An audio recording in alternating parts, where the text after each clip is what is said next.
Guys, today in this video gonna to show you how to install a Mozilla Firefox icon on my desktop. So guys, if you want to install a Mozilla Firefox icon on my desktop, it's very easy. Firstly, open start. After click on program, and here Firefox, right click,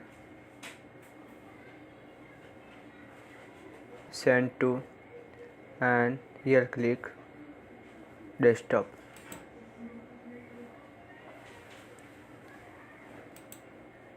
That is, and other way, click on this PC. After click on C, click on program files, and here option Mozilla Firefox, so right click.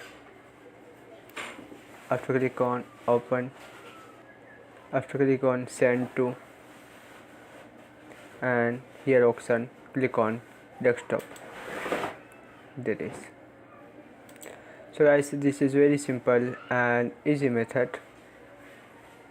So guys, this is very simple and easy method if you want to install a Mozilla Firefox icon on my desktop. Thank you for watching this video. Please subscribe my channel for latest update.